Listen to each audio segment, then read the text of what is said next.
저는 답안지가 없는데요. 어머? 제가 가져가 버렸나? 아닌데? 버리셨나?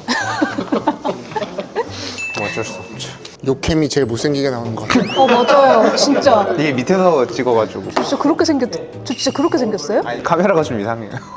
이거 좀 진짜 이상해. 이거 저 너무 메타몬 같이 나와. 잘 바꿔주시면 안 돼요?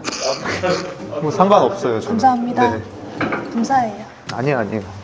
100명으로 시작하면 기본까지 끝날 때 몇 명 정도 남아요? 한 20명씩 빠진다고 보면 돼요. 한 번 할 때마다. 근데 1, 2, 3, 4단계를 하면 마지막 그 기출 판례강의는 한 20명 정도 남아있는데 그 20명 중에서 한 3명 정도가 붙어요. 보면 꼭 그 정도 나오더라고요.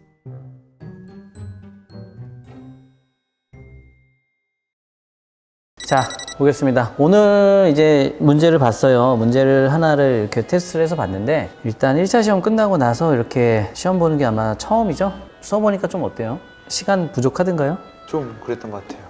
손이 안 나가요. 손이 잘 안 나가죠. 조금만 텀이 있어도 이렇게 낯선 부분들이 있어요. 그래서 이 낯선 부분들을 없애려면 매일 봐야 돼요, 매일.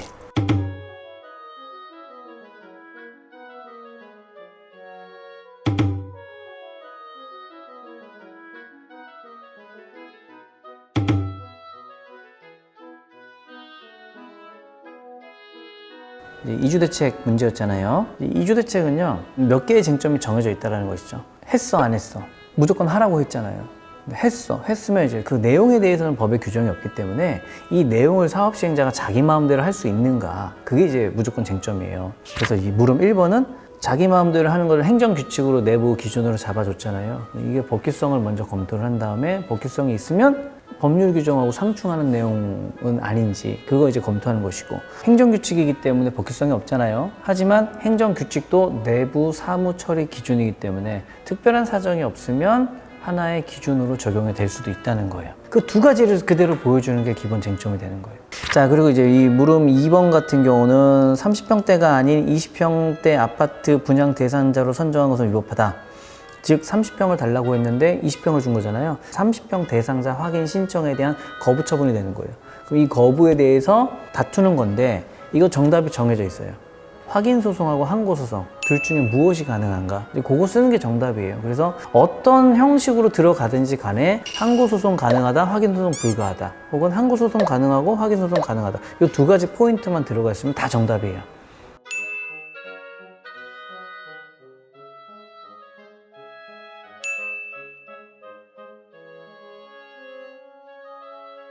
학문이기 때문에 항상 여러 가지 의견들이 있을 수 있는 거잖아요. 그럼 이제 정답은 뭐냐? 누가 봐도 정답이라고 말할 수 있는 거.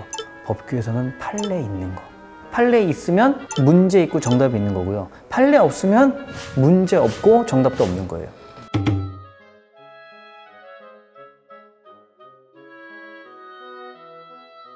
자, 이것도 판례가 뭐라 그랬어요? 항고소송으로 다퉈라. 그랬더니 이제 반대의 견해가 실체적 권리이기 때문에 당사자 소송도 가능하다. 이제 그렇게 주장을 했잖아요. 그게 정답인 거예요.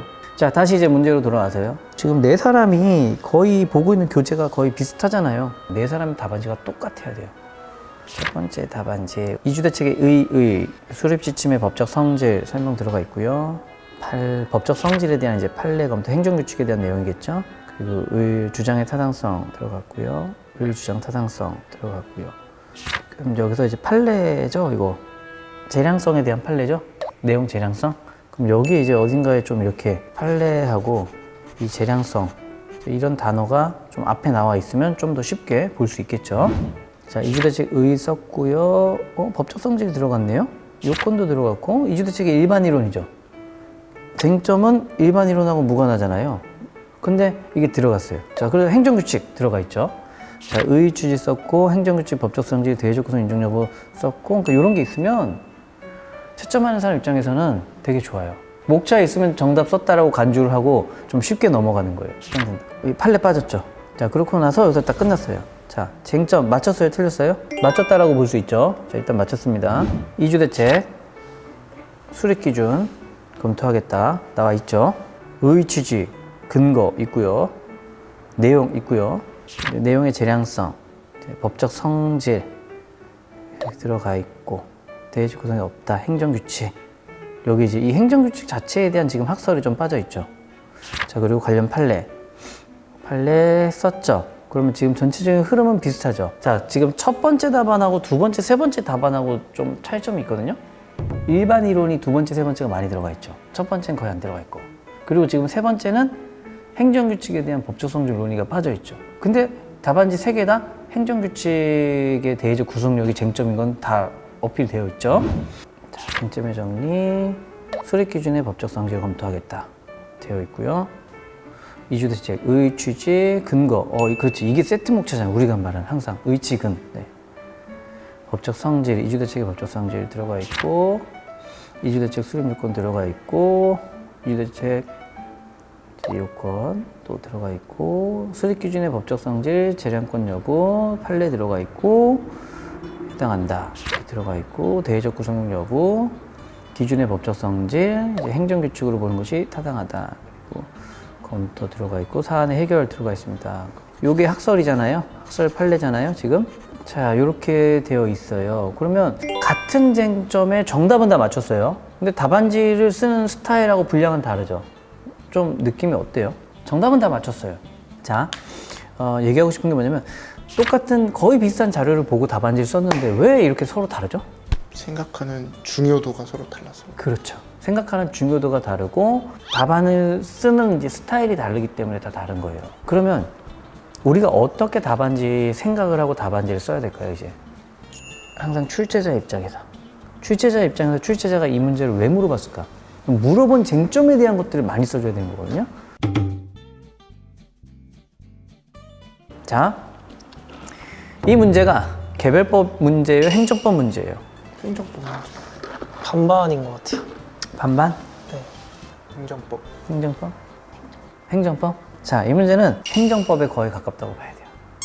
왜냐면 행정법 문제가 나오려면 사실관계는 필요해요. 근데 그 사실관계가 우리 법 사실관계로 나오잖아요. 그럼 사람들이 우리 개별법 시험 문제인 것처럼 느껴지는데 행정법 문제라고 했을 때 어떤 문제를 보고 행정법 문제라 그래요? 행정법 쟁점이 나왔을 때 그렇죠. 근데 우리 사실관계가 아니라 건축법과 관련된 사실관계를 행정법이랑 묶어서 사례로 봐요. 그럼 무슨 문제라고 생각해요? 행정법. 근데 우리 개별법 사실관계를 가지고 행정법 쟁점을 묶어서 내면 수험생들이 개별법? 이렇게 생각을 한단 말이에요. 근데 사실관계만 우리 법을 갖다가 쓴 것일 뿐이고 쟁점은 행정법이에요. 그럼 답안지가 어떻게 써줘야 돼요?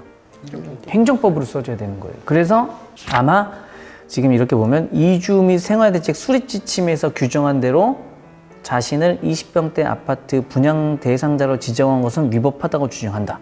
지침에서 규정한 대로 나를 지정했기 때문에 위법이다. 이것은 법 위반이다. 이렇게 하는 거죠. 그럼 지침이 구속력을 가지면 이거대로 지정한 게 맞는 거고, 구속력을 갖지 않으면 처분 자체가 기속행위냐 재량행위냐를 따져가지고 강행규정이냐 임의규정이냐 따져가지고 그 자체로서 위법성 판단을 해주면 되는 거잖아요. 그러니까 여기서 개별법 개념이 들어갈 건 이주대책의 개념밖에 없는 거예요. 결국의 쟁점은 행정규칙의 법적 성질이 쟁점이 되는 것이기 때문에 지금 네 사람 다 행정규칙의 법적 성질을 썼잖아요. 그럼 이제 행정규칙의 분량이 누가 더 많은가에 따라서 점수가 갈리는 거예요. 그러니까 우리는 문제를 딱 보는 순간 뭐부터 정해야 돼요? 이게 행정법인지 개별법인지. 행정법이라면 행정법 이론을 많이 쓰는 것이고 70% 정도 써야 되는 것이고, 이걸 개별법이다라고 생각하면 개별 조문하고 판례를 중심으로 많이 써줘야 되는 거예요. 행정법인지 개별법인지 그것부터 구분해야 돼 라고 인지를 못하고 있는 수험생들이 봤을 때는 그냥 개별 사례면은 그냥 개별법이야 그렇게 써놓고 쭉 쓴 다음에 나 맞췄는데 왜 점수가 안 나오지? 그렇게 착각을 하는 거예요. 지금 네 사람 중에 좀 잔인하지만 이 답안지가 점수가 제일 높았을 것 같아요. 왜냐면 지금 딱 보면 행정규칙에 이제 의의가고 법적 소재 학설 쫙 들어갔잖아요. 우리 교수님들은 이 시각으로만 답안지를 보거든요.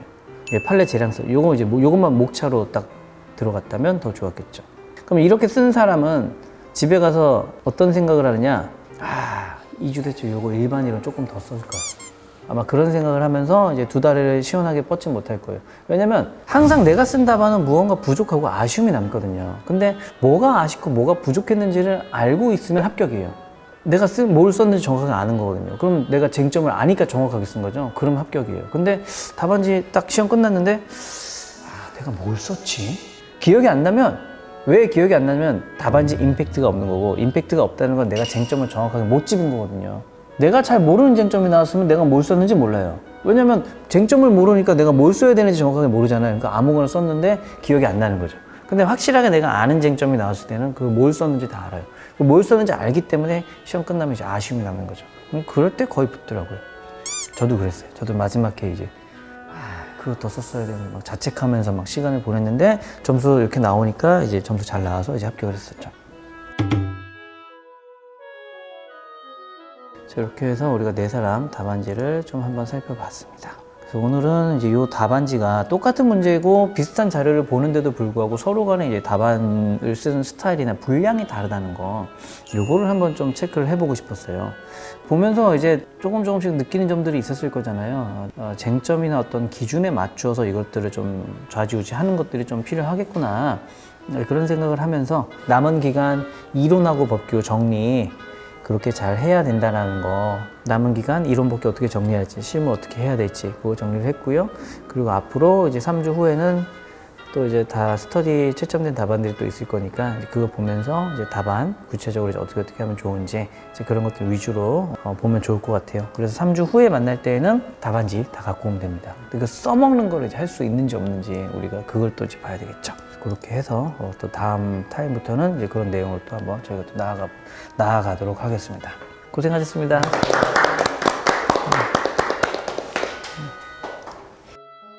그러면 이거는 법원이 판단할 문제네요. 법원이 만약에 그렇죠. 30평을 주는 게 맞았다 하면은 2주 대책을 수립 안 한 걸로 보는 거고. 그래서 법원이 특별한 사정이 없는 한 존중되어야 한다고 했잖아요. 그 특별한 사정이 뭐예요?